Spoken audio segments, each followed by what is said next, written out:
안녕하세요. 야곱의 장례식입니다. 오늘 본문은 창세기 50장 1절에서 14절입니다. 1절 요셉이 자기 아버지 얼굴 위로 몸을 숙이고 울면서 입을 맞추었습니다. 몸을 숙이고에 해당하는 단어는 품에 안다로도 번역됩니다. 요셉이 야곱을 품에 안는 행동을 취했음을 보여줍니다. 하나님의 예언대로 요셉은 자신의 손으로 직접 아버지의 눈을 감겨드렸을 것으로 추측됩니다.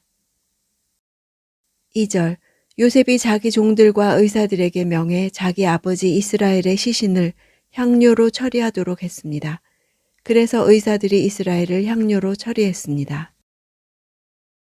미이라로 만들었다는 것은 야곱이 이집트에서 거의 왕급의 높은 지위에 있었음을 의미합니다.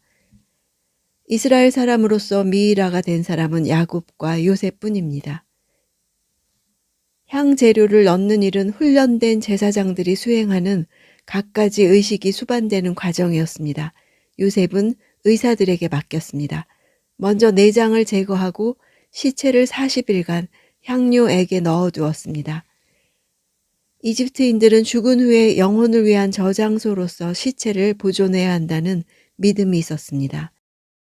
야곱의 시체를 미이라로 만든 것은 장례 기간과 상당히 먼 이집트에서 가나안으로 운구할 동안 부패하는 것을 막기 위해서였을 것입니다. 3절 그 기간은 40일이 걸렸습니다. 그렇게 해서 그들이 향료 처리 기간을 마쳤습니다. 이집트 사람들은 그를 위해 70일 동안 애도했습니다. 이집트인들이 야곱의 죽음을 애도했다는 것은 그가 요셉의 부친으로서 왕족의 예우를 받았던 것으로 추측할 수 있습니다. 당시 이집트 왕이 죽었을 때 큰 소리를 내며 우는 공식 애도 기간이 72일이었습니다. 그렇다면 야곱은 왕에 준하는 예우로 장례가 치러졌음을 알게 합니다. 요셉의 권세가 얼마나 막강했는지 보여주고 또한 야곱이 당시 이집트인들에게 큰 존경을 받았음도 추론됩니다. 성경에서 이처럼 상세하고 존경스럽게 기록된 장례는 없었습니다. 5절 제 아버지께서 제게 맹세하게 하시면서 내가 죽으면 내가 가나안 땅에 파놓은 무덤에 나를 묻어다오 라고 말씀하셨습니다. 이제 제가 올라가서 제 아버지를 장사 지내고 돌아오게 허락해 주십시오 라고 말입니다. 야곱의 장례를 말하며 올라가서라는 단어가 계속 나옵니다. 이 단어는 출애굽 당시에도 반복적으로 나오는 단어입니다. 야곱의 장례 예식은 출애굽 사건의 모형입니다. 훗날 야곱의 모든 자손이 이집트를 떠나 약속의 땅으로 돌아오게 될 것을 예고하는 것입니다. 장례 행렬이 가는 길조차도 보통 가는 길과 달리 사해 외곽을 돌아 동쪽에서 가나안 땅으로 들어감으로써 모세와 여호수아의 인도 아래 이스라엘이 가는 여정을 미리 보여줍니다. 9절 전차와 기병도 함께 올라갔는데 그 행렬이 아주 컸습니다. 전차와 기병까지 동원된 것은 실용적인 목적 외에도 이집트의 위용을 드러내며 요셉의 권위를 높여주기 위한 목적도 있었을 것입니다. 성경이 야곱의 죽음과 장례를 이렇게 자세히 기록한 것은 야곱이 이집트 제국에서 환대를 받고 최고 권력자 바로까지 나서서 장례를 적극 도왔음을 증언하기 위한 목적도 있습니다. 이후 세월이 지나 히브리 백성들이 이집트 제국의 노예로 전락하는 상황이 벌어졌지만 한때 이집트 제국이 야곱 일가로부터 은혜를 입고 살아났으며 그에 대한 감사로 야곱의 장례식도 성대하게 치렀다는 사실을 전하고 있습니다. 이 장례 행렬을 기억하지 못하는 세대가 등장하면서 역사는 반전되었다는 사실을 기록하고 있는 것입니다. 10절 그들은 요단강 건너편에 있는 아닷의 타작마당에 이르러서 거기에서 심히 크게 통곡하며 애도하였습니다. 요셉은 자기 아버지를 위해 7일 동안 애도했습니다. 아닷은 성경에서 이 부분에서만 나오기 때문에 그가 어떤 사람인지 확인되지 않습니다.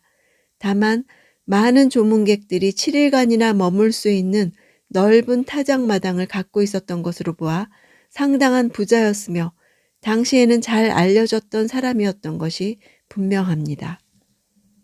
타작마당에 해당하는 단어는 광장으로도 번역됩니다.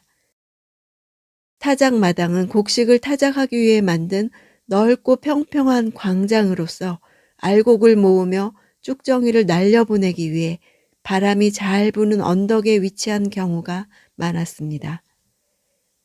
아닷이 요단강 건너편에 있었다는 것을 볼 때 야곱의 장래 행렬은 훗날 이스라엘이 광야 여정을 마치고 가나안에 입성할 때 걷게 될 길을 따라 가나안에 입성하고 있습니다.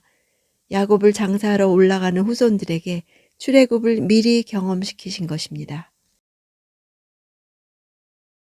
13절 그들은 아버지를 가나안 땅으로 모셔가 막벨라 밭에 있는 굴에 묻었습니다.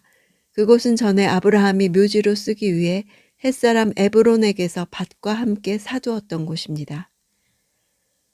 그곳은 마므레 앞에 있었습니다.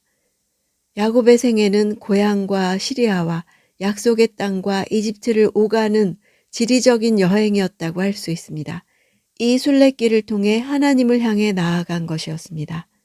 야곱이 믿음의 선조들이 장사된 가나안 땅이 하나님의 언약에 의해 그 후손들에게 주어질 것을 믿었기에 가나안 땅 막벨라 굴에 장사하도록 유언했고, 모세는 이러한 사실을 강조함으로써 원독자들에게 선조들이 묻혀있는 그 땅에 대해 반드시 그곳에 들어가야 한다는 각오를 다지게 했습니다. 야곱의 마지막 모습은 자녀들을 축복한 것입니다.